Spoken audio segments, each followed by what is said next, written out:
I never thought I would live to be so old that my back would be constantly aching and my thoughts would be clearer than when I was younger. 77 years old. At my age, many people have long since sat in rocking chairs, knitting scarves for grandchildren and watching endless soap operas. But not Eleanor Baxter. Every morning I wake up at 5:30. It's become a habit over the years. My bedroom faces east, and the first rays of sunlight always come through the curtains, painting fanciful patterns on the wall.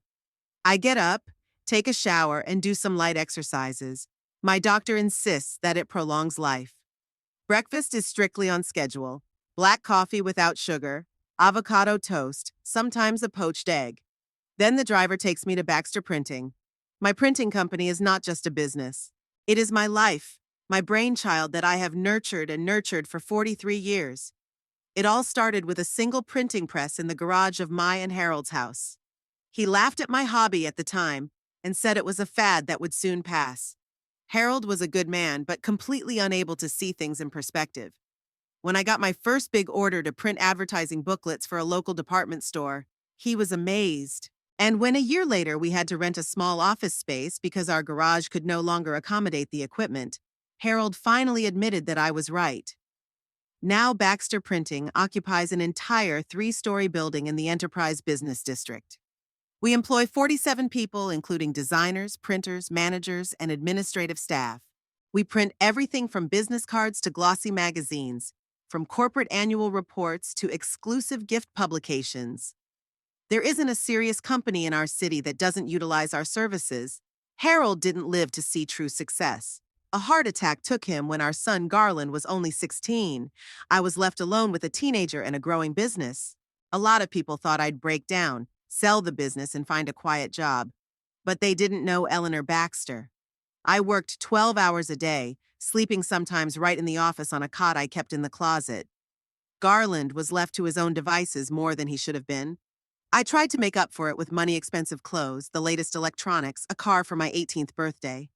I thought it was my way of showing love. Now I realize I was wrong. The mistakes of his upbringing became obvious when Garland went to college. He chose finance, the most practical major, as he put it. Not because he loved numbers or economics, but because it pays better. The first year, he called me mostly when he ran out of money. I sent no questions asked. Business was booming, I could afford it, and most importantly, I was gnawed with guilt for not being there for him growing up. When Garland brought Daphne home for Christmas vacation, I immediately sensed something wrong. She was beautiful, intelligent, and utterly calculating. Her cold eyes glided appraisingly over the interior of my house, lingering on antique clocks and paintings. She asked about my business, not out of politeness, but probing the ground. How much is a company like that on the market now? Have you never thought of selling it? Would Garland be the sole heir? I answered evasively, but politely. After all, it was my son's choice. They married 2 years after graduating from college. It was a lavish wedding, Daphne insisted. I paid all the bills, including a honeymoon in the Maldives. Garland had taken a job at an investment firm by then, but his salary wouldn't be enough to cover the expenses. I'd hoped our relationship would warm up after the wedding, but the opposite happened. The visits became less frequent, the calls shorter. Daphne started a career as a real estate agent. Turns out she had a talent for sales. She had a knack for convincing people that they wanted this exact house, in this exact neighborhood, and for this exact price. Soon, she and Garland were making decent money. Not as much as me, but enough to live comfortably. They rented a nice apartment downtown, drove new cars, and vacationed abroad. When Prue, my first and only granddaughter, was born, I was over the moon. I finally had someone in my life who was worth taking time away from work for. I visited them every weekend, bringing gifts, offering to babysit so that the young parents could get away together. Daphne was reluctant, but accepted the help. She needed to rebuild her career after her maternity leave. Garland seemed content with this state of affairs. Over the years, Prue became more and more like me, not in appearance, but in character, just as stubborn, observant, sharp-witted. Daphne found it irritating. When the girl turned 7, Daphne began a campaign to limit my influence. "We know how to raise our daughter ourselves. You shouldn't bring her so many presents. It spoils the child," We have our own methods. Don't interfere. Garland, as always, stood by his wife's side. By then, Baxter Printing had become one of the most successful businesses in the enterprise. I was hiring the best people, introducing new technology, expanding my client base. Reed Garraway, my manager, was a real godsend, responsible, proactive, and business savvy. Thanks to him, I could sometimes afford a vacation or a weekend. But I always made the important decisions myself. Relations with my son and daughter-in-law were getting cooler and cooler. We only saw each other on big holidays or family events. Prue, now 12, was clearly suffering from this situation. She adored her Grandma Ellie, as she called me, and didn't understand why we saw each other so infrequently. One day, Daphne called me herself, an unprecedented occurrence. Usually, all communication went through Garland. She was unusually sweet, asked about my health, about business, about plans for the future. And then, as if by the way, she told me that she and Garland had seen a house.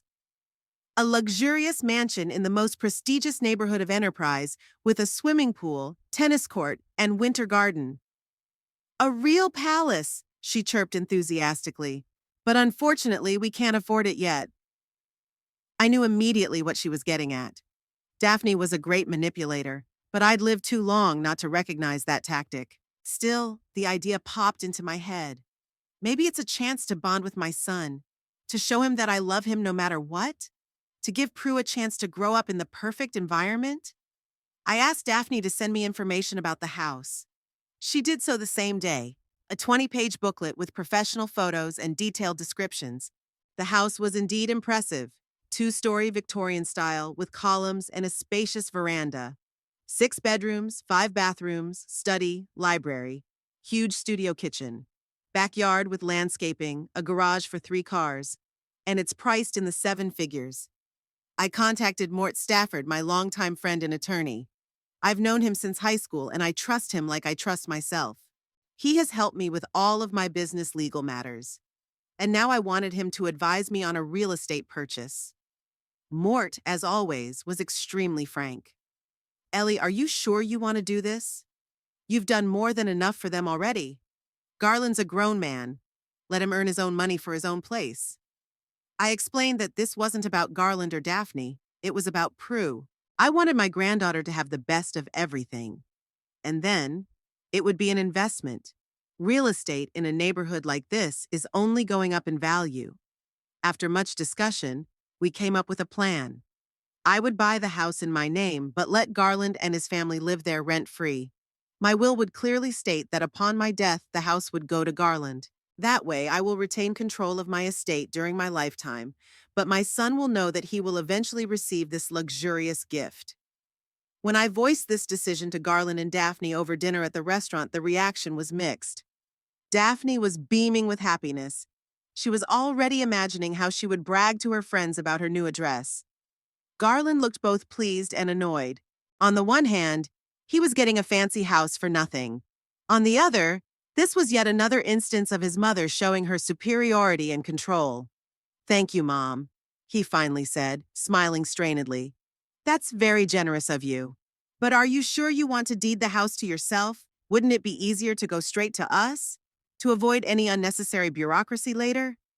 I explained my position gently but firmly. The house would belong to me, but they could live there as if it were their own.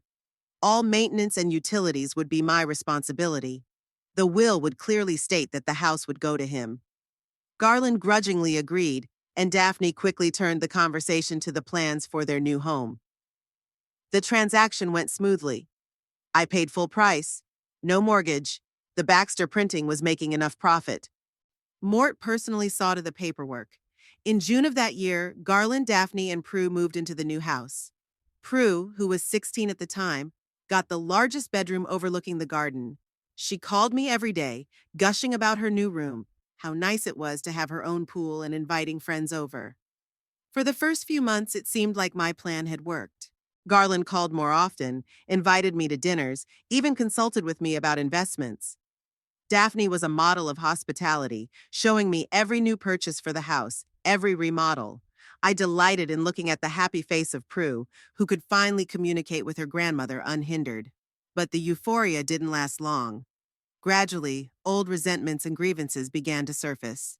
Garland increasingly insinuated that I was too controlling of their lives. Daphne complained that I was setting my own rules in their house, though I only occasionally made remarks about particularly extravagant spending. Mom, you gave us this house, didn't you? So why do you keep interfering with how we furnish it? Garland said after I questioned the need to replace perfectly serviceable kitchen appliances with new ones twice as expensive. I didn't give you a house, Garland. I let you live in my house for free. There's a difference, I replied calmly. What difference does it make? It will be ours anyway. Afterwards. He paused, realizing he'd said too much. After I'm dead, you mean? Take your time, son. I'm not going to die yet. After that conversation, our relationship cooled again. Dinner invitations became less frequent. When I came over, Garland was often busy at work, and Daphne would find an excuse to leave. Only Prue was always genuinely happy to see me. She grew into a beautiful, intelligent girl who, to her parents' displeasure, often consulted me on important matters. As the years passed, I continued to run Baxter Printing, although many in my position would have retired long ago. Business was my passion, my raison d'être. I introduced new technologies, expanded my services, found new clients. Reed was indispensable. He made the day-to-day operations run smoothly while I dealt with strategic issues. Garland and Daphne, meanwhile, were turning the house into a palace. Without my knowledge or consent, they'd undertaken a huge renovation.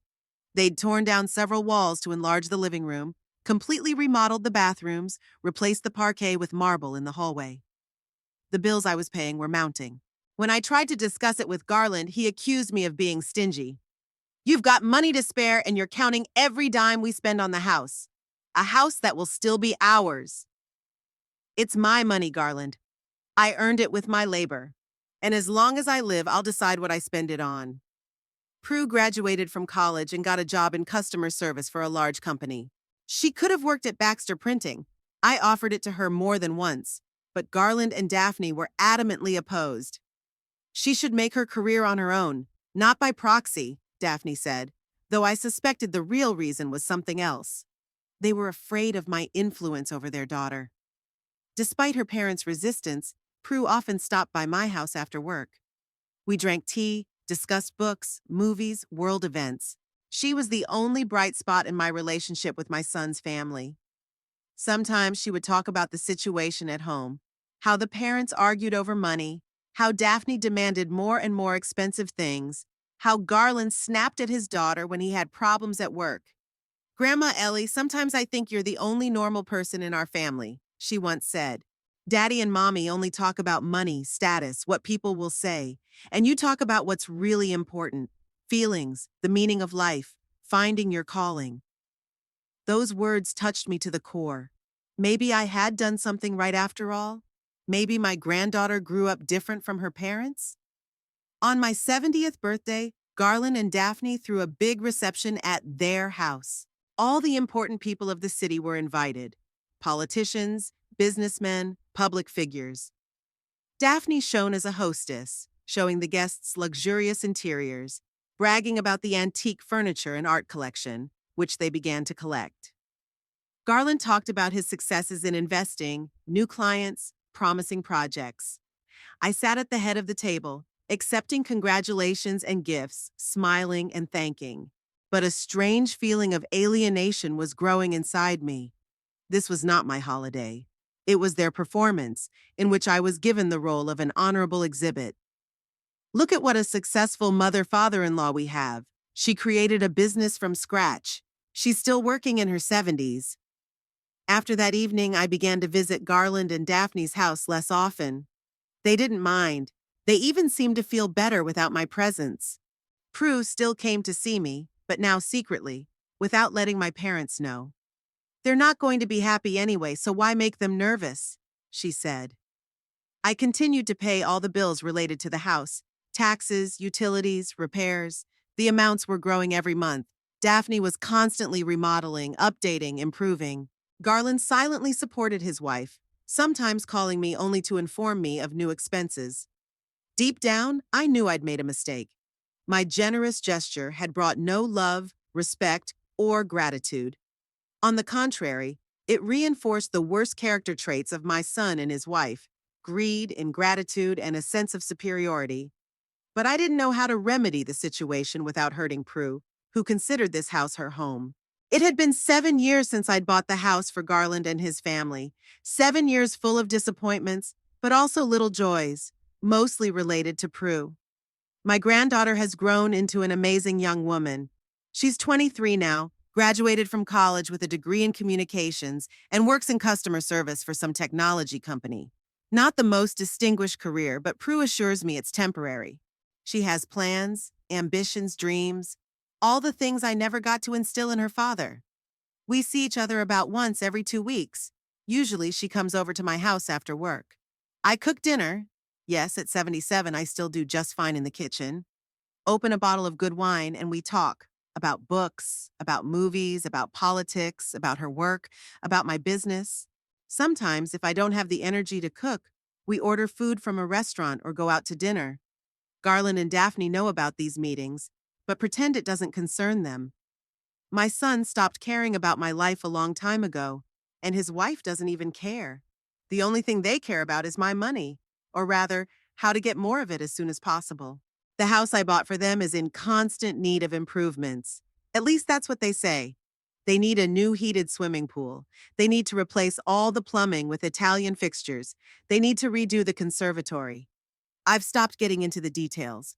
I just pay the bills Garland sends me. It's easier than arguing and listening to him accuse me of being stingy and callous. Reed, my manager, has told me more than once that I'm too nice to them. "Mrs. Baxter, they're taking advantage of your generosity," he said recently as I was signing another check for roof repairs. "It's just a business decision, Reed," I replied. "Real estate in that neighborhood is only going up in value. All these improvements are driving up the value of the house." But we both knew it was an excuse. I had long ago stopped treating the house as an investment. Rather, it was a form of payoff. I was paying money so I wouldn't feel guilty about not being a good enough mother. Or maybe to have the right to see my granddaughter. I don't know which is sadder. My own life hasn't changed much over the years. I still run Baxter Printing, although I'm not in the office every day anymore. I control many processes remotely, trusting Reed to solve current issues. He doesn't let me down. The print shop is thriving, customers are happy, and profits are growing steadily. On the days when I do come to the office, the employees greet me with respect, bordering on fear. I know I have a reputation for being a tough boss. Well, you can't build a successful business without it. Not all decisions are popular, but someone has to make them. At home, I spend time mostly alone. I read, watch documentaries, sometimes go to the theater or to a classical music concert. I don't have many friends. Most of my old buddies are either dead or have moved closer to their kids in Florida or Arizona. The only one left is Mort, my trusty lawyer and counselor. We sometimes have dinner together, reminisce about our youth, discuss the news. He's a widower, I'm a widow, seemingly a perfect match. But there have never been romantic feelings between us, only a strong friendship tested over decades. Last month, I was sent another bill, this time for a complete reconstruction of the courtyard facade. The amount was astronomical even by my standards. I called Garland to get the details. "Mom, it's necessary," he said irritably, as if I'd already turned him down. "There's a wall started leaking in there because of improper drainage. If we don't make the repairs now, it'll be even more expensive later." "I understand the need for repairs, Garland, but why is a complete rebuild of the terrace included in the estimate? It has nothing to do with the leak. If you're going to renovate, you should do it all at once so you don't have to go back on it. You're a businesswoman. You must realize it's cheaper to do it all at once." "Cheaper for who?" "For me, this repair will cost the amount that could buy an apartment in the center of the city." "Here we go again," he sighed. "Mom, if you feel sorry for the money, just say so. We'll manage on our own somehow." I knew it was a bluff. They didn't have that kind of money. Garland made good money, but he and Daphne spent most of it on maintaining a lifestyle that fit their idea of status. Expensive restaurants, designer clothes, country club memberships, annual trips to Europe. They wouldn't scrape together enough for a major home renovation. I'm not saying I'm short on money, Garland. I just want to know exactly what I'm spending it on. That's a normal desire, don't you think? If you don't trust me, come and see for yourself, he said with a challenge in his voice, clearly not expecting me to accept the invitation. Okay, I'll come this Saturday. Saturday? He was clearly confused. We kind of had plans. What plans, Garland? I mean, you just asked me to come. Yeah, but okay, fine. Come over on Saturday. Just let me know exactly what time so we'll be home. I'll call before I leave, I said and hung up. Putting the phone down, I wondered. Something in my son's voice made me wary. He clearly didn't want me to come over, but had been forced to agree, cornering himself with his own suggestion. What's going on out there? Are they hiding something from me? I decided not to call before I left. I'd show up unannounced, see how they really lived in my house. And I'd spend time with Prue. It had been a long time since the three of us had seen each other, and she usually came alone. I'd been busy all week. We were starting up a new digital printing line, and there were a lot of details to manage. Reed was on top of things, as always, but some issues required my direct involvement. By Friday, I was exhausted but satisfied. Everything was going according to plan. The first test orders had been completed successfully, and the customers were happy with the quality. Saturday morning, I woke up with the firm intention of going to Garland's. But first, I called Prue. I wanted to make sure she'd be home. Grandma Ellie, how nice to hear from you. Her voice sounded surprised and happy. You don't call much on the weekends. Thought I'd check on you. Are you home today? Yeah, I'm not going anywhere all day. Why? I wanted to come over to your place to see that famous renovation your dad's always talking about. Oh, really? That would be great. It's been a long time since you've been to our place. When are you coming? About 3 o'clock, I think. Will your parents be home? A pause followed. Actually, no. They're having some kind of party at the country club. They're going away all day. Why? That was it. Garland had lied to me. They didn't have any plans for Saturday. He just didn't want me to come. That's okay. I'll still come over. I want to spend time with you. Great. I'll cook something delicious. Or should we order delivery? Let me bring something from your favorite Thai restaurant. Oh, you remember? I love their green curry with shrimp. Of course I remember. See you later, darling. I ended the conversation with a smile. Well, even better. We'll socialize with Prue without her parents' supervision. And I'd be able to look around the house anyway. The day was warm and sunny, perfect for a trip out of town. I wore a light silk dress, a wide-brimmed straw hat, and comfortable but elegant low-heeled shoes. Age had taught me to appreciate comfort, but that didn't mean I had to sacrifice style. The driver was already waiting for me downstairs. On the way, I stopped at a Thai restaurant and ordered Prue's favorite dishes. I placed the bags of food next to me on the seat and leaned back, enjoying the ride. Outside the window, the city scenery floated by, gradually changing to the suburbs. I rarely got out of the city center. My life revolved around work and home, so the trip was an adventure of sorts. When we pulled into the neighborhood where Garland lived, I couldn't help but admire it. The neighborhood breathed wealth and prosperity.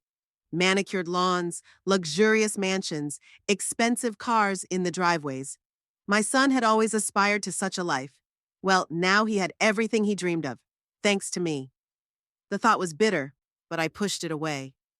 This is no time for regrets.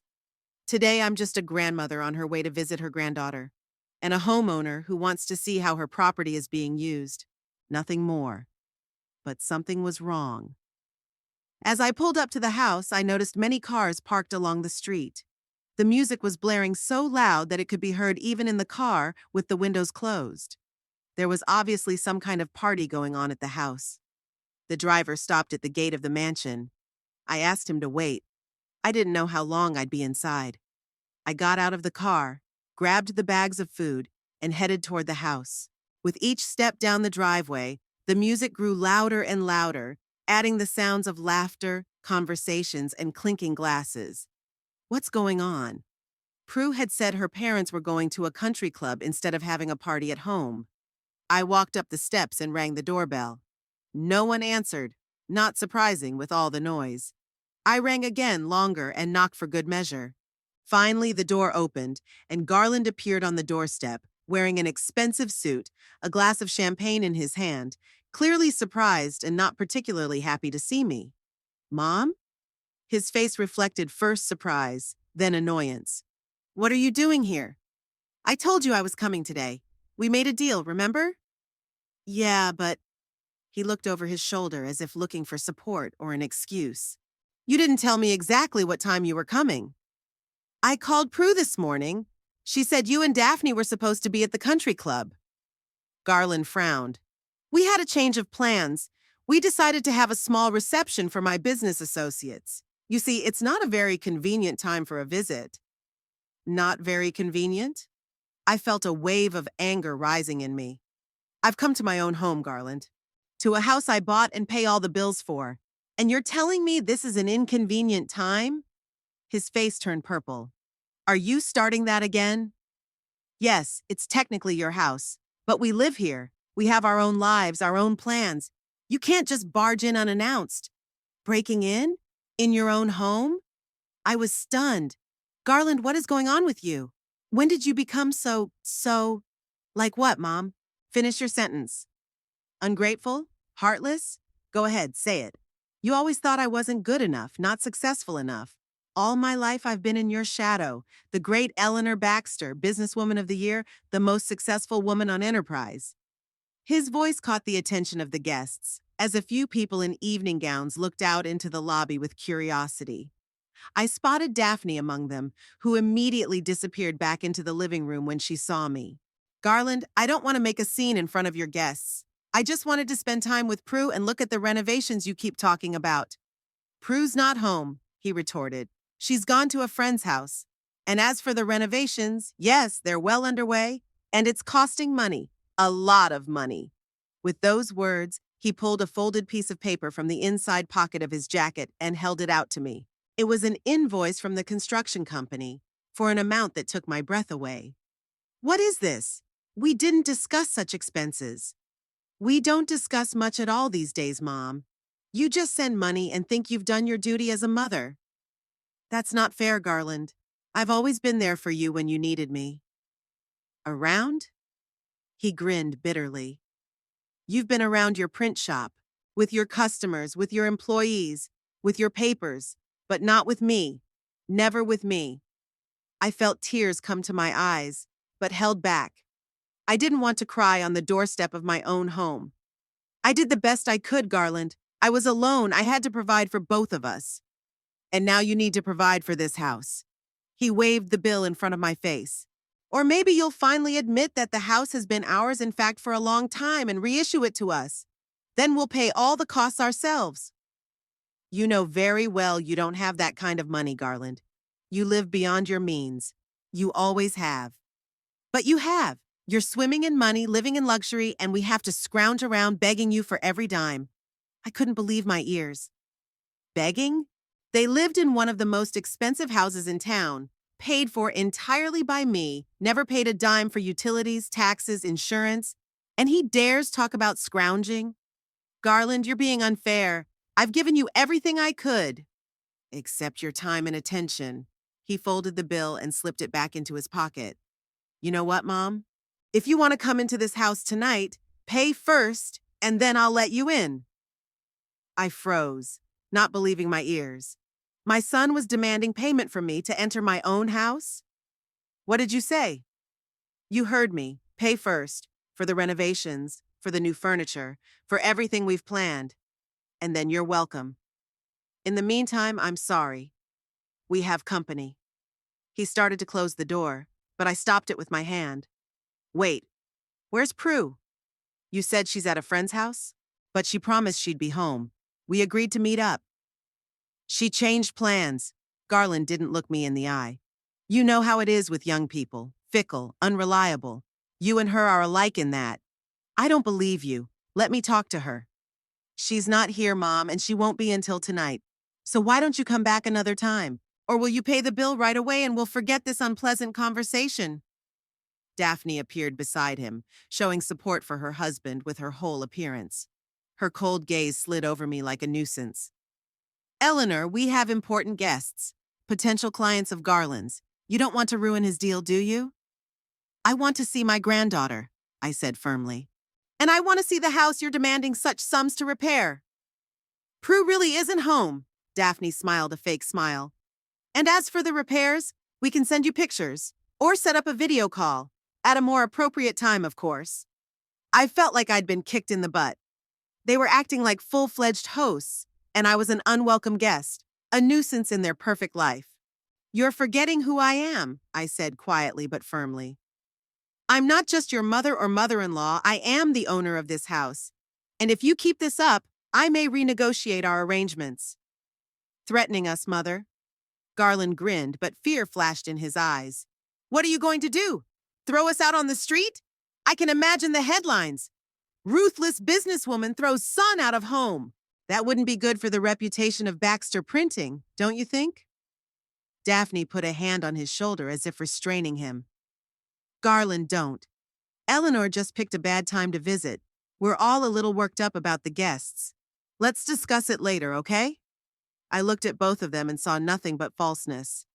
Garland, my son, flesh of my flesh, had become a stranger, a man who stood on the doorstep of my own home and demanded money from me to enter, a man who may have even lied to me about the whereabouts of my granddaughter. You know what? You don't have to. I straightened proudly, clutching the bags of food I'd brought for Prue. I won't interfere with your party. Tell Prue when she gets back that I stopped by, and that I brought her favorite curry. With those words, I held out the bags to Garland, but he didn't take them, so I had to set them on the porch. One more thing, Garland, I added, already turning to leave. Don't send me any more bills. Not for repairs or anything else. I won't pay any more. I didn't look back as I walked down the steps. I didn't want to see the look on their faces. Triumphant or scared, it didn't matter anymore. I walked to the car, keeping my back straight, head held high. It wasn't until I was inside the car that I let myself exhale. Where to now, ma'am? The driver asked. Home, I replied shortly. And turn the music up, please. On the way home, I didn't cry. I didn't scream. Didn't throw a tantrum. I just stared out the window and thought about how Garland and I had come to this. When had my little boy, who had held me so tightly in his arms, turned into this cold, calculating man? Was it my fault? Maybe if I'd spent more time with him, if I hadn't been so consumed with work. But that's all in the past. You can't change what's already happened. You can only decide what to do next. When we pulled up to my house, modest compared to Garland's mansion, but cozy and all mine, I had already made my decision. I went up to the apartment, kicked off my shoes, took off my hat, and poured myself a glass of red wine. I took a big sip, feeling the warmth spreading through my body. Then she went to the window and took a long look at the city below. The lights were beginning to come on. Evening was coming. The Enterprise was getting ready for the night. I took my time. I showered first, washing off not only the dust of the road, but what seemed to be all the negativity of the day. Then I put on a homemade suit, comfortable but elegant. I prepared a light dinner, a salad of fresh vegetables and a piece of baked fish. She ate slowly, enjoying the peace and quiet of her home. Only then did she pick up the telephone and dial the number she knew by heart. Mort Stafford here. My old friend's voice sounded as confident and calm as it had 40 years ago when we first met. Mort, this is Eleanor. I apologize for calling on your day off. Ellie, there was a smile in his voice. I'll always have time for you, you know that. Did something happen? Yes, something's come up. I took a deep breath. I need to revise my will, and the deeds to the Garland house. A pause followed. Mort wasn't just my lawyer, he was my friend who knew the entire history of my relationship with my son. I see, he said finally. What happened? It's a long story. I'd rather discuss it in person. Of course. Would you like me to come to your place? If it's not too much trouble. Not at all. I'll be there in 30 minutes. Thanks, Mort. I'll make coffee. I hung up the phone and felt strangely relieved. The decision had been made. Now all that was left to do was act. While I waited for Mort, I thought about Prue. Where had she really been today? Was she really at a friend's house, as Garland had claimed? Or had he lied to me and she'd been home, maybe even heard our conversation? I needed to contact her, make sure she was okay. But that's later. Legal matters needed to be sorted out first. I brewed coffee, strong, flavorful, just the way Mort liked it. I got a bottle of good cognac from the bar. A little alcohol wouldn't hurt on a night like this. I set the cups and glasses on the coffee table in the living room. The doorbell rang exactly 30 minutes later. Mort was always punctual. I opened the door and saw my old friend, tall, thin, with gray hair and shrewd eyes. Despite the day off, he was wearing a suit, though no tie. Ellie. He hugged me lightly in greeting. You look tired.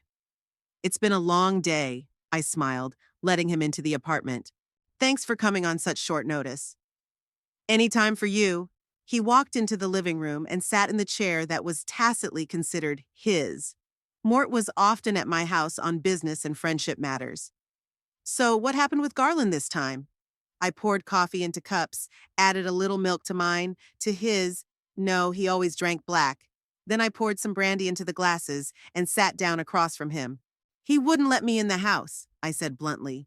Into the house I bought, the one I pay all the bills for. Said, pay first and then I'll let you in. Mort raised his eyebrows. Really? And what caused such a reaction? They threw some kind of party. For Garland's business associates, he said. I showed up unannounced. I wanted to see Prue and see what my money was being used for. Garland was furious. Said I was controlling their lives, that they were begging from me. Mort shook his head. Astonishing ingratitude. That's not all. He charged me a bill for some new repairs, a huge sum we hadn't even discussed, and hinted that if I didn't pay it, I might not even try to enter the house. Into your own house. Mort sipped his coffee. Legally, that's absurd, you realize. You're the full owner. You can go in there anytime you want. We can get the police involved if we have to. I don't want to bring it to that, Mort. I don't want a public scandal. But I don't intend to go on like this either. What do you want to do? I took a sip of brandy, feeling a hot wave roll down my throat. I want to change the will, to exclude the house from Garland's inheritance. Mort nodded as if he'd expected that. That is possible. The house belongs to you completely. You can dispose of it as you see fit. But what do you plan to do with it? Haven't decided yet. Maybe sell it. Maybe give it to charity. Maybe leave it to Prue, if she's not like her parents. What about a stake in the business? You said you wanted to leave him a controlling interest in Baxter Printing. That needs to be reconsidered, too. I shook my head. I can't trust him with my life's work. He'll ruin it in a couple years, sell it off piecemeal, dissolve the team I've spent decades assembling. Ellie, Mort looked at me carefully. Are you sure you're not making this decision on emotion? What happened today is certainly outrageous, but maybe you should cool down a bit before taking such drastic measures. I'm not being heated, Mort. I met his gaze. Today's incident is just the last straw. Years of ingratitude, manipulation, extortion. I thought that by buying them a house, I could mend the relationship. But it's only gotten worse. They take my generosity for granted as their earned privilege. That will never change. Mort sighed. I understand, and I'll support whatever decision you make. But let's still take our time. I'll prepare a draft of a new will, and we'll discuss the details. In the meantime, maybe you should talk to Prue, get her side of the story? You're right, I nodded. I'll talk to Prue first. She's the only one in that family I can still trust. Although, I'm not even sure about that right now. Don't judge her by her parents, Mort said softly.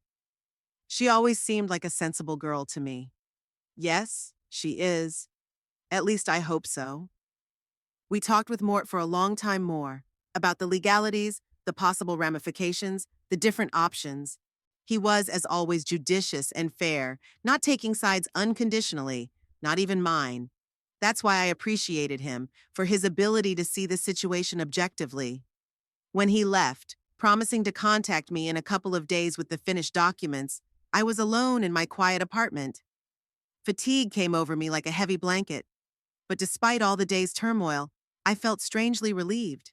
It was as if I had gotten rid of a weight I had been carrying for years. I no longer had to endure Garland's ingratitude. I didn't have to pay for his lavish life. I didn't have to pretend everything was okay when it was really, really not okay. I was free. And that freedom, though bitter, was a real relief. I woke up early as usual. The habit of getting up at 5:30 doesn't fade with age, only strengthens. The sun was barely beginning to rise above the horizon, coloring the sky a soft pink. A new day, a new beginning. Yesterday's conversation with Mort had left me feeling determined. I lay awake long into the night replaying the scene outside Garland's house, his words, the look on his face. "Pay first and then I'll let you in." The phrase echoed in my head, causing almost physical pain. How could my own son say such a thing? But the morning brought clarity. I was no longer angry, no longer feeling resentment or frustration. I just knew what needed to be done, and I was ready to act. After breakfast, I called Mort. "Good morning, Ellie." His voice sounded cheerful despite the early hour. "Are you all right?" "Quite," I replied. "And I've made my decision. I don't want to wait, Mort. I want to formally revoke permission for Garland and his family to live in my house. Today." A pause followed. "Are you sure?" "It's a serious step." "Absolutely sure. After yesterday, I can't let them keep acting like this. This is my house, my property. I have every right to decide who lives in it." "Legally, you're right," Mort sighed. "I'll have all the paperwork ready. But Ellie, you need to be prepared for the possibility that they won't want to move out voluntarily. There could be problems." "I know, and I'm prepared for that. We'll go to court if we have to." "Good. I'll get on it right away. We'll need your signature and notarization. Can you be at my office by noon?" "Sure. I will." I hung up the phone and felt strangely calm. The decision had been made, there was no turning back, and I was okay with that. I spent the morning organizing my papers and my thoughts. I went through all the paperwork associated with the house, the deed, the insurance, the tax returns. Everything was in my name, no legal hitches for Garland. The house belonged to me and only me. A driver picked me up at 11:30, and by noon I was in Mort's office, a small but elegant space in the Enterprise Business District. The receptionist, a young woman almost the same age as Prue, ushered me directly into the office. Mort stood up from behind his desk, greeting me. "Ellie, everything is ready. I've prepared the official notice of revocation of the residence permit. It's as legally correct as possible." He handed me the document, a few pages of legal text written in dry, formal language. I ran my eyes over the main points. The gist of it was simple. As the property owner, I was revoking the permission I'd previously given to Garland Baxter, Daphne Baxter, and Prudence Baxter to live rent-free in the house I owned at the address listed. "Prue too?" I raised my eyes to Mort. "Do we need to include her?" "Legally, yes. She lives there as part of the family. But we can make a caveat if you'd like." I hesitated. Prue wasn't to blame for her parents' actions, but if I made an exception for her, it could create more complications. "We'll leave it as it is," I finally decided. "But I'll talk to her separately. Explain the situation." "Good," Mort nodded. "Now for the timeline. By law, we have to give them a reasonable period of time to evict them, usually 30 days.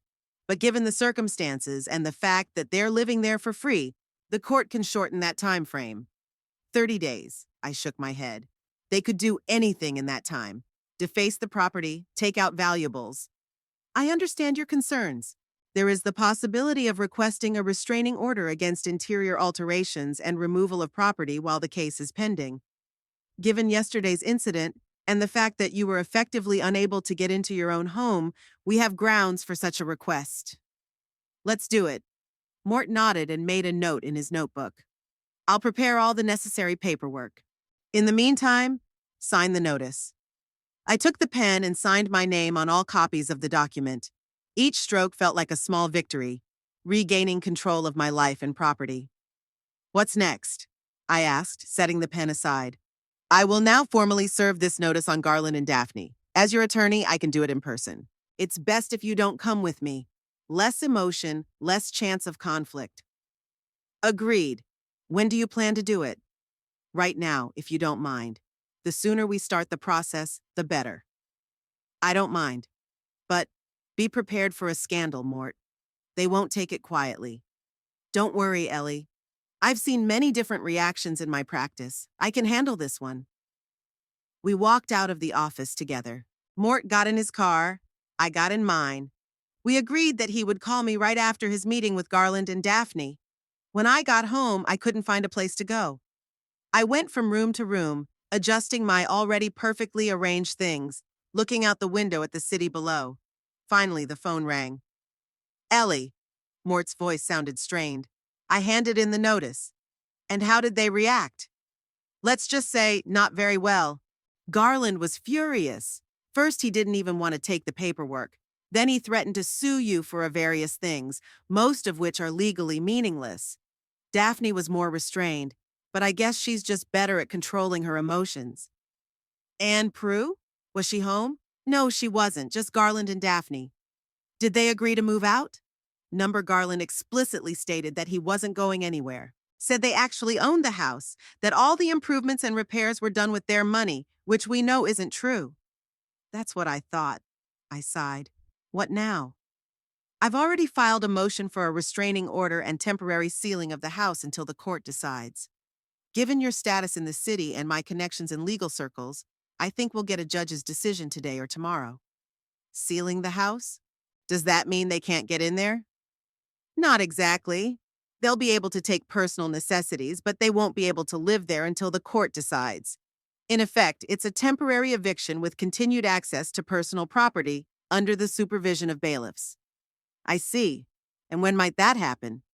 With any luck tomorrow. I'm using all my contacts. Thank you, Mort. You're on top of your game, as always. You're welcome, Ellie. Just be prepared that Garland might try to contact you directly. He's been very angry. I can handle it, I said firmly. This isn't the first time my son has been angry with me. After talking to Mort, I decided to get to work, the best way to take my mind off my troubling thoughts. I called Reed to inquire about current affairs at the print shop. Everything's under control, Mrs. Baxter, he assured me. The new digital printing line is running great. Customers are happy with the quality. Crestview Industries has signed a contract for all of next year. That's a big success. That's great, Reed. I knew I could count on you. If you'd like, I can email you the reports, or I can drop off the documents in person. Email will suffice. I'm not sure I can make it to the office in the next few days. I have personal matters that need attention. Of course, Mrs. Baxter, I'll get everything ready. The rest of the day passed in relative calm. I went over the reports Reed had sent, answered emails, and made notes for future projects. Work had always been my refuge, my way of coping with life's difficulties. In the evening, Mort called with good news. Judge Harrington signed the temporary restraining order. The bailiffs will arrive at the house at 10 tomorrow morning to officially notify you and begin the sealing process. So soon? Is that normal? In cases where there's a risk of property damage and a clear conflict between the owner and the occupants, the court can act quickly. Besides, don't forget your status in the city, Ellie. Being a respected businessman sometimes has its advantages. Thank you, Mort. Will you be there tomorrow? I will. As your attorney, I have to be present for all official proceedings. Good. Keep me posted. I went to bed with a heavy heart. Despite the certainty of doing the right thing, it pained me to think that my son, my flesh and blood, would be evicted from the house, even if only temporarily, even if only on merit. A mother's heart never ceases to ache, even when reason realizes the need for drastic measures. In the morning, I was awakened by the ringing of the telephone. It was only 7:30. Mort was calling, his voice sounding worried. Ellie, we have a problem. Garland somehow found out about the judge's ruling. He called me just now, threatening me with all sorts of lawsuits and a public scandal. Said he wouldn't let his family be thrown out on the street. He's always had a flair for the dramatic, I sighed. But they have money for rented accommodation and you know it. They won't end up on the street. Of course. But Garland is clearly set on confrontation. I've asked to beef up the bailiff team just in case. Do you think he might put up physical resistance? I don't think it will come to that, but it's better to be safe. I spent the morning on pins and needles, constantly glancing at my watch. At 9:30, Mort called again. I'm in position. So are the bailiffs. We're just waiting for 10 o'clock to officially start the procedure. How's the situation? Tense. There's a small crowd outside the house. Neighbors. The curious. Someone even alerted the local press. Garland and Daphne are inside. Doors locked. Oh my God. I closed my eyes. Just what we need is a public scandal. I'll do my best to minimize the noise, but be prepared that it might make the local news. I understand. Do what you have to do, Mort. The next 2 hours dragged agonizingly long. I tried to distract myself with work, but I couldn't focus. I kept checking my phone, even though I knew Mort would call as soon as there was news. Finally, around noon, the phone rang. Done. Mort's voice sounded tired but satisfied. The house is officially sealed until the court rules. Garland and Daphne have been allowed to take the necessary personal items under the supervision of bailiffs. How did they react? Garland was furious, yelling, threatening. Daphne kept a more subdued demeanor, but I could see she was also very angry. They took clothes, papers, some valuables. Everything else stayed in the house under seal. What about Prue? Did she show up? No, she hasn't. Garland said she spent the night at a friend's house. I see. I felt a prick of worry. It was the second day I hadn't been able to contact my granddaughter. Where is she? What's wrong with her? No sooner had I hung up after talking to Mort than the phone rang again. This time it was Garland. I took a deep breath, preparing myself for an unpleasant conversation, and answered. Mom, his voice shook with barely contained anger. How could you? How could you kick us out of the house like some vagrants? Garland, this is my house. You said yourself yesterday that I had to pay to enter it. Well, I've found another solution. You humiliated us in front of the whole town, in front of the neighbors, in front of my business associates. Do you realize what you've done? Do you realize what you did when you wouldn't let me into my own house? When you demanded money from me to get in? When you said I was stingy and controlling even though I've been paying for all your whims for years? Mom, please. His tone suddenly changed, becoming almost pleading. It was all Daphne's doing. She's the one who turned me against you. She kept saying that you should give us more, that you control us through money. I just succumbed to her influence. Don't blame it all on your wife, Garland. You're a grown man and you're responsible for your words and actions. I know, Mom, and I apologize for yesterday. I wasn't myself. That party, the business associates, the stress. I said things I didn't really mean. You seemed quite sincere. It was a mistake, a stupid, terrible mistake. Please, Mom, help us. Cancel this stupid eviction. We can't live in a hotel. It would ruin our reputation. You can rent an apartment or a house. You have the money for that. But not like our house. Not in a neighborhood like this. My clients are used to seeing us successful, wealthy. If we suddenly moved into some average apartment, it would raise questions. Are you more worried about what your clients will think than what you did to your mother? No, of course not. Mom, please, I'm begging you, give us another chance. We'll fix this, I promise. I remained silent as I listened to his pleas. Part of me wanted to believe that he was truly remorseful, that things really could be fixed, back to normal. But the other part, the more rational part, remembered all the years of manipulation, the ingratitude, the constant demands. Garland, I'll think about it, I said finally. But I'm not promising anything. And I need to talk to Prue. Where is she? Prue? There was a strange note in his voice. She's at a friend's, worried about the whole thing. Give me her phone number. I want to make sure she's okay. Why? You don't even trust me with that? After yesterday, I have a right to doubt, Garland. Okay. I'll text you her number, but Mom, please think about our request. We're really remorseful. I already said I'd think about it. I hung up the phone and took a deep breath. The conversation with Garland had left a heavy residue. His sudden remorse seemed too convenient, too timely. No sooner had the bailiff sealed the house than he was already calling with apologies and pleas for help. A few minutes later, a text arrived with Prue's phone number. I immediately dialed it but got to voicemail. I left a message asking him to call me back as soon as possible. In the evening, when I had just about given up hope of hearing from my granddaughter, the doorbell rang. I opened it and saw Prue, pale, with eyes reddened with tears, but determined. Grandma, she threw herself around my neck. I'm sorry I haven't responded. I just now saw your message. Prue, dear. I hugged her, feeling the tension of the last few days begin to let go. Come in, come in. You look exhausted. She walked into the apartment and sank down on the couch in the living room as if she didn't have the strength to stand. It's been a nightmare, Grandma. First that party, then the bailiffs, the eviction. My parents are furious. Dad blames Mom, Mom blames Dad, both blame you. And you? Do you blame me too? Prue looked up at me. Number, I know they drove you to this. I tried to warn them not to treat you like that, but they wouldn't listen. Where were you yesterday? Your father said you were at a friend's house. I was at home, Grandma, upstairs in my room. Heard you talking on the porch, wanted to go out, but Dad forbade it. Said it was grown-up talk and I should stay in my room. Oh, Prue, I shook my head. I'm so sorry you had to go through that. Don't apologize, Grandma. It's not your fault, she sighed. You know, I've wanted to tell you something for a long time, but I was afraid to. Afraid you'd be upset that it would ruin the family.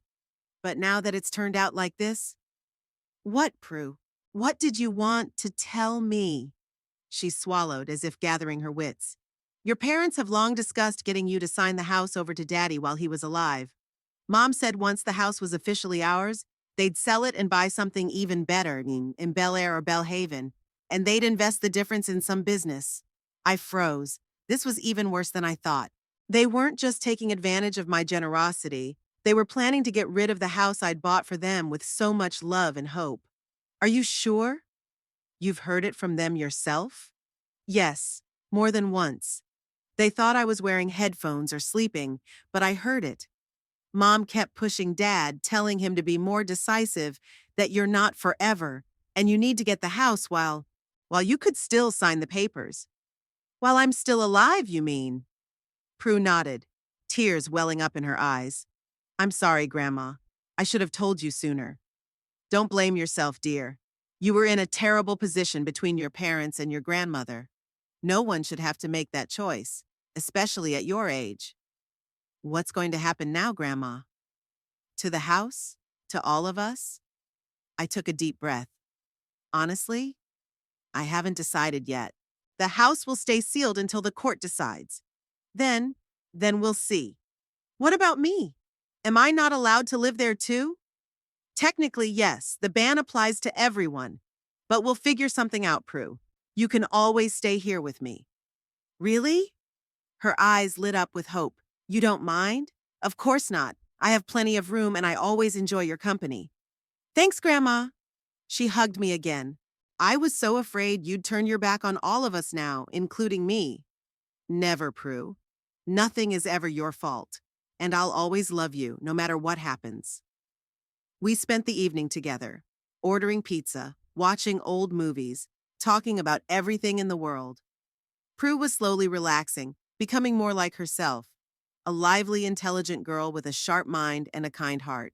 When she finally drifted off to sleep in the guest bedroom, I was alone in the living room, thinking about everything I'd learned. Garland and Daphne's plan to sell the house I'd bought with so much love. It was the final betrayal, the last straw that had overflowed the cup of my patience.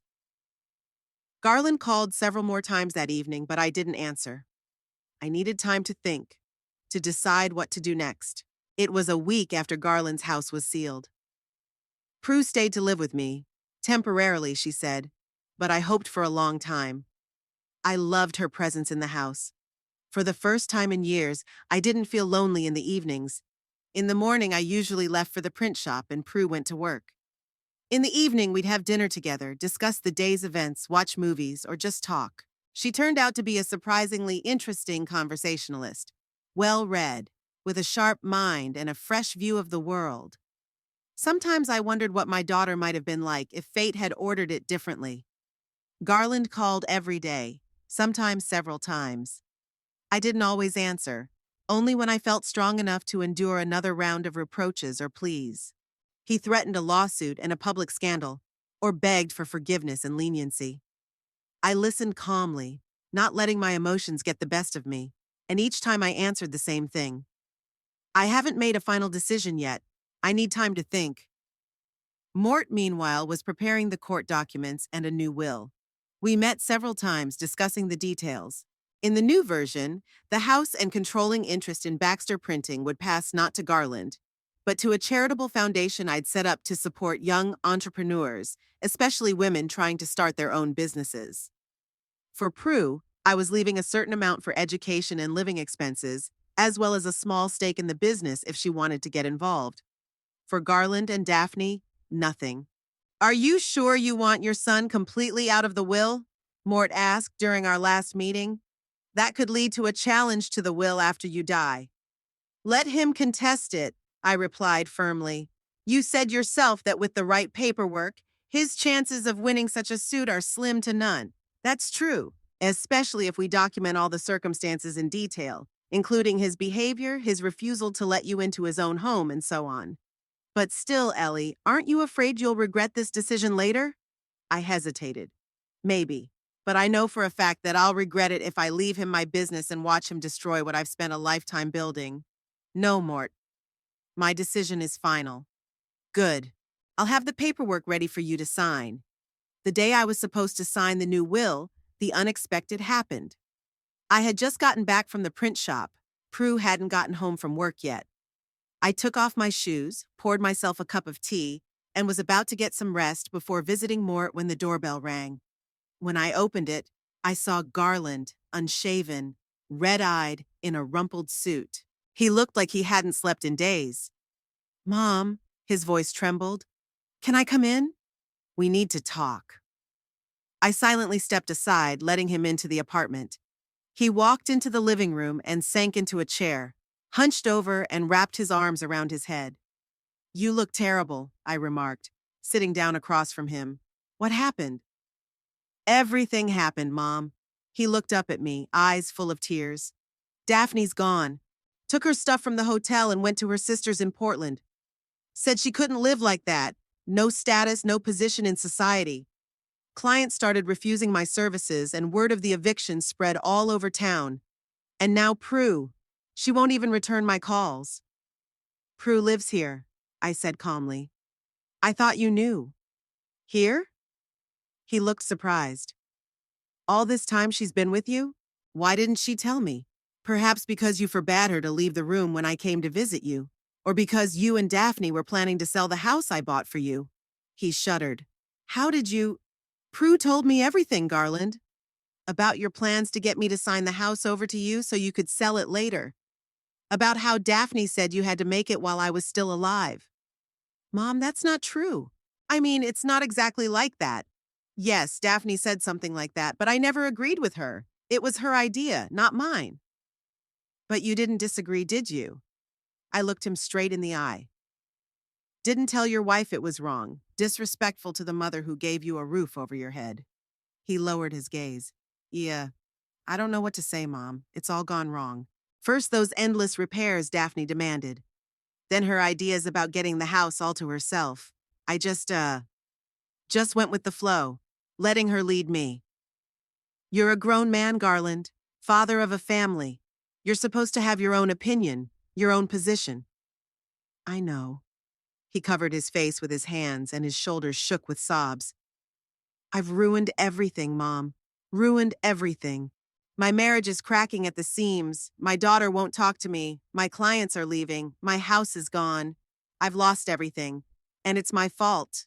I looked at my son, broken, sobbing, admitting his guilt, and part of me wanted to go over and hug him, comfort him like I did as a child.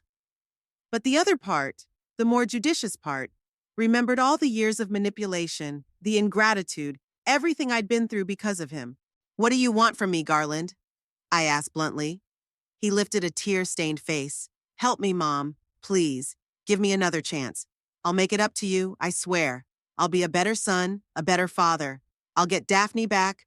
I'll make things right with Prue. But I need your help. I need a home. I need my old position in society. You mean you need my money and my status? I clarified. No, not only that. I need you, Mom. Your support, your wisdom.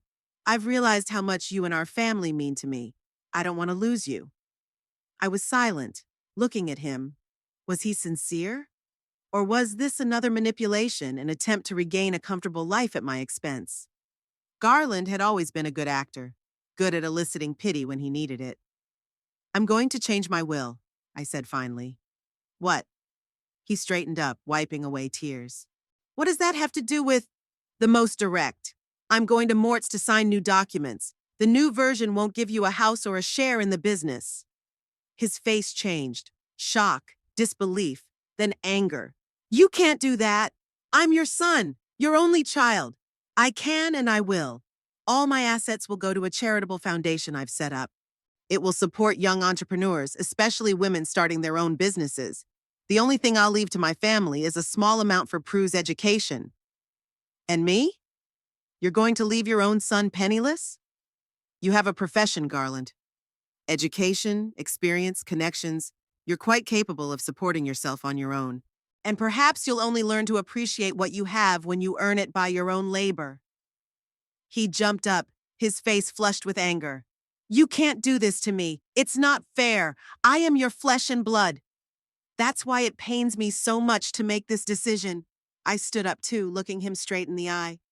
But I won't let you squander what I've spent a lifetime building. My print shop, my home, everything I've built isn't just money or possessions. It's a part of me, my labor, my sacrifices, and I want it to serve a worthy purpose, not just to satisfy your and Daphne's ambitions. You'll regret this, he hissed. I'll contest the will. I'll get the best lawyers, prove that you were incapacitated, that Mort manipulated you. You can try, I shrugged. But be warned, I have witnesses to your behavior, recordings of our conversations, documentation of all the expenses I've paid over the years, and most importantly, Prue, who will confirm your and Daphne's plans for the house. He turned pale. Prue won't testify against her own father. She's already told me everything, Garland, and I think she'll tell the court if she has to. She's tired of being lied to and manipulated. We stood across from each other, mother and son, bound by blood but separated by a chasm of mutual misunderstanding and resentment. I could see different emotions flickering in his eyes: anger, fear, despair. Finally, he slumped his shoulders as if giving up. What can I do to change your mind? He asked quietly. There has to be some way back. There probably is, I replied after a pause. But not right now. Right now, I need time and space. You do too. Think about your life, about your values, about how you've treated me all these years.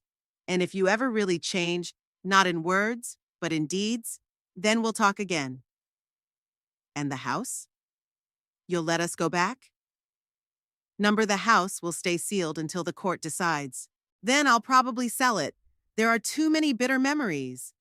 But where will we live? I can't stay in a hotel forever. Get an apartment, Garland, or a small house according to your means. Learn to live on your own, without my financial support. He looked at me as if he didn't recognize me. You've changed, Mom. You've gotten tougher. Not tougher, wiser. I've finally realized that by indulging you, I wasn't helping you, I was hurting you. True love isn't just about giving. Sometimes it means saying no, setting boundaries, letting a person face the consequences of their actions. He was silent, digesting my words. Then he nodded slowly. I understand. I don't agree, but I understand. I'll try to change, Mom. I really will. Not for the money or the inheritance, but for us. You, me, Prue, for the family. I hope so, Garland. I sincerely hope so. When he left, I stood at the window for a long time, looking out at the city below. I felt strangely calm, as if I'd shed a heavy weight I'd been carrying for years. For the first time in a long time, I was completely honest with my son and with myself. No compromises, no concessions, no self-deception. I went to Mort and signed the new will. He asked no questions, seeing my determined mood. Only at the end, when all the formalities were completed, he asked, Are you all right, Ellie?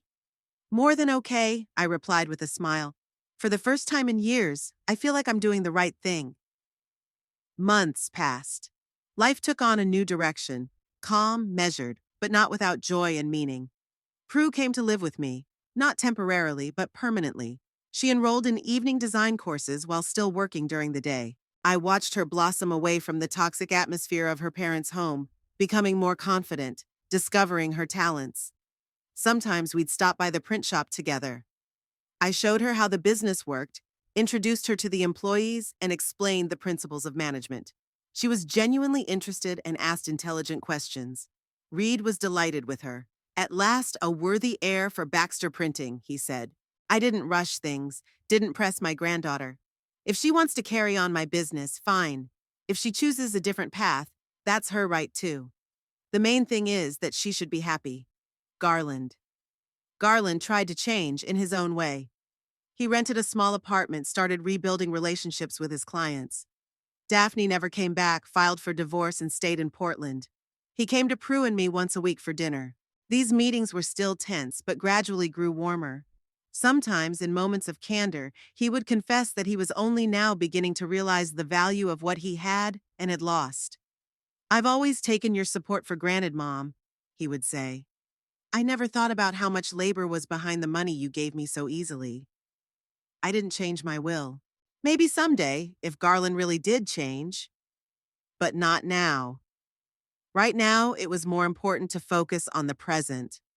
On my business, which was still thriving under my leadership, on my relationship with Prue, on my own life, which suddenly had new meaning,